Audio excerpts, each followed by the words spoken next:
Hello people, today I'm gonna show you a secret path leading to a secret Russian shop in Atlanta. This path is made by Russian agents specifically for me. This is top secret, don't tell anyone. This is a place called Buford Farmers Market, and it's not entirely a Russian shop, to be honest. It just has several sections that are called Eastern European, and that's where I'm going to buy some food for my New Year's table. It is located at Doraville MARTA station in Atlanta, and I'm taking this secret path because I don't have a car and this is the closest way to get here from MARTA station. This is a dangerous path leading through the wilderness, so you can see we found some wildlife on our way there. So this is how it looks from the front. It may look like a regular supermarket, and it actually is. So don't be afraid, walk in, pretend like you belong, hopefully you're not gonna get tackled by Russian guards on duty. So we're inside and we look for Eastern European label. So this I highly recommend to you. It's always made in a glass container, so it's really heavy to bring home if you don't have a car. But I really recommend it to you. It's like Coke, but made on pine trees instead of cocaine trees or whatever. Unfortunately, I think when they get transported here, the CO2 gets out and it feels flat. Okay, lol, this is the famous Russian bread soda. This is the best brand I usually buy. They have smaller packages for that one. Also, the same problem with CO2. Sometimes it gets out and it tastes flat. I always come here to buy one of the Greenfield teas.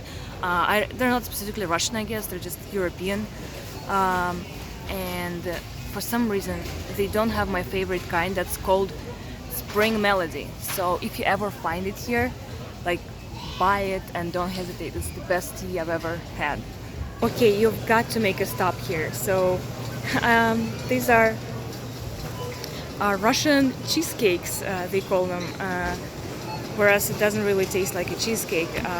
It's called little cheese, if you literally translate it from Russian.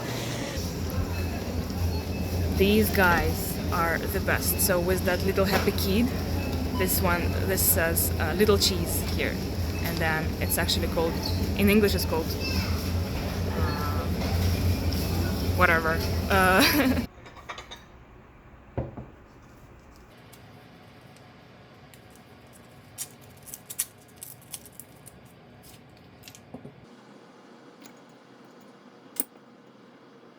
For some reason, this particular brand, elite cheesecakes, or people who have money and they can afford it.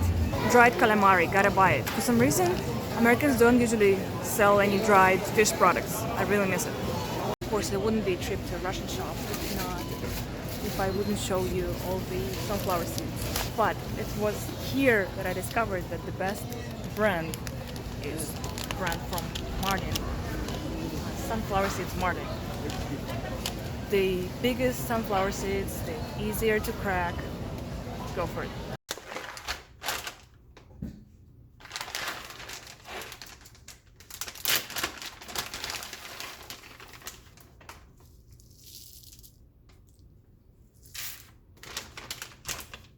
Here's my favorite halva, sweet.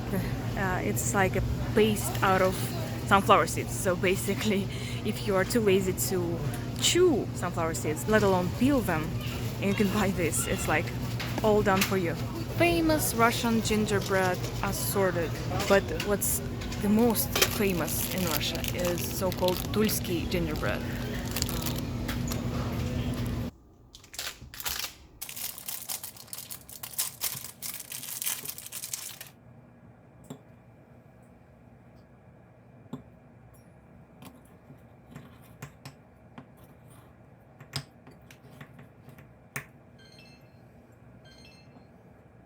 This brand is my childhood brand. It's not the best chocolate out of all of them, but it's good. Okay, so it's called Little Cow. It's translated as Little Cow. It's the best. You gotta buy it here. Loads of good stuff. This is mint candy, caramel candy. This is pear flavored. It's called crabs. Doesn't sound like a good marketing decision, but yeah. Okay, Moscow bar, I'd say so. It's very good. It's the famous Russian cookies that have holes in them. It's called sushki. I was crazy about these when I was a kid, and I'm still crazy about them. I'm gonna get like several packages.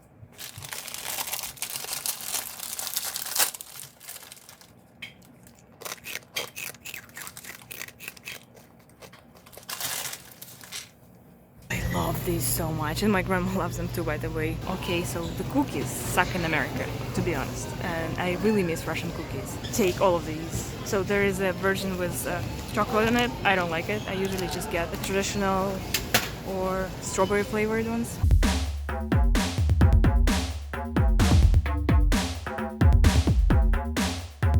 My mom would tell me that whenever she'd hear a plane in the night, she'd expect a war to start, and she's like, oh, I have a can of condensed milk saved in a drawer, and if the war starts, I'm just gonna eat all of it. We are in a section of Russian medicine, traditional medicine, herbs medicine. I actually bought one of these because it really calmed down my nerves. Maybe because there is 40% ethanol in it, and then just some herbs floating in it, so I don't know what actually works. Again, you wouldn't go to Russian shop and don't buy buckwheat. Buckwheat is everything.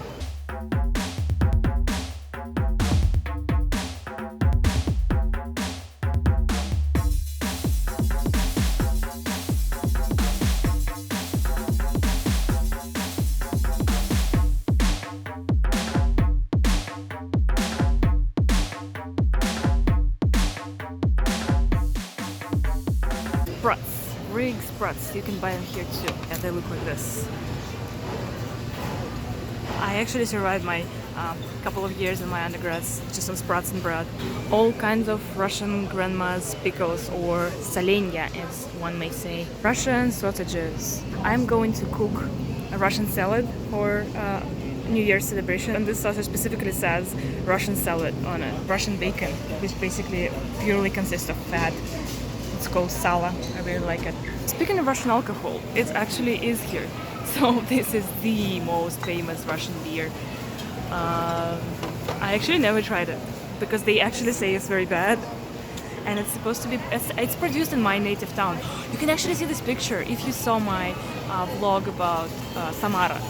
You could see these buildings that actually produce that beer. Cottage cheese. Oh my god, I need this. American cottage cheese is for some reason salty, which like doesn't make sense to me at all. Pickled carrot. This carrot is called Korean style carrot, but it was like uniquely made in Soviet Union, so it doesn't have to do anything with Korea. And in this section is like just what my mom would cook for me for New Year's. Okay, this is just some Russian salad you can just buy made for you. Dashing through the snow, in a one-horse open sleigh. O'er the fields we go, laughing all the way. The bells on bobtail ring, they make our spirits bright. What fun it is to ride and sing a sling song tonight. Jingle bells, jingle all the way. Oh, what fun it is to ride on horse open sleigh.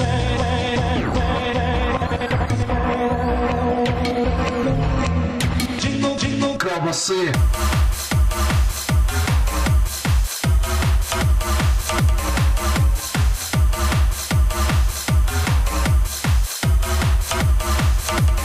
Колбасы.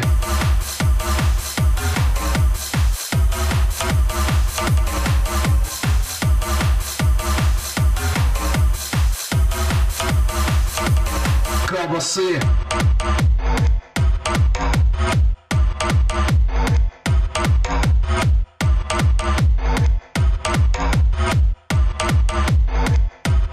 Колбасы.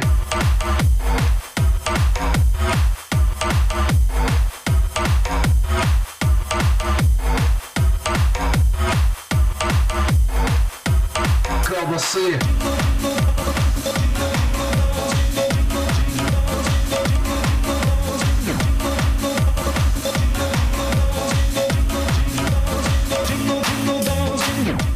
Beet salad.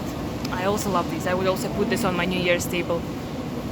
Herring under shuba, or like under thick coat as they say. This is amazing. It takes so much ingredients to prepare, but they just sell it here. So basically on the bottom layer there's herring, and then there's beets and a bunch of other vegetables, and it's topped with cheese and a lot of mayo. It sounds disgusting, I know, but like I like it. I think I'm the only one in my family who likes it. It's not even as liked by people in Russia too. I don't know why they make it still. Молодец, guys. Meat jelly. Oh my god.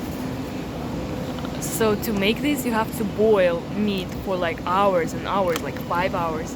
And when I asked my grandmother for recipe, she told me that, oh, the bones in the meat, they're gonna disappear as you, like, they're gonna dissolve as you boil it for so much time. So you just like,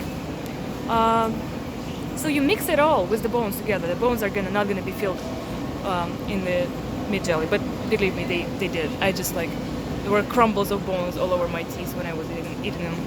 For some reason, mushrooms, different kind of mushrooms are more popular in Russia than here. So here's a whole diversity of frozen mushrooms you can buy here. Okay, pirogis and pelmeni, or like dumplings, Russian dumplings. Oh god, they have like lamb and wheat and chicken dumplings. I want them all. What? Cabbage? Pirogis? No, I wouldn't dare. Oh, my favorite ones are like the small ones. They're called like baby dumplings. These ones. This says babies.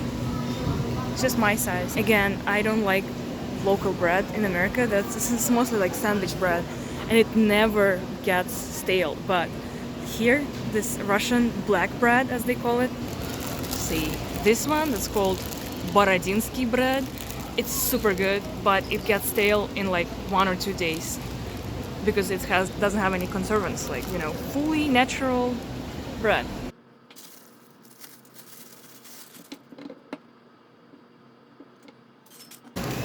Insides of my cart.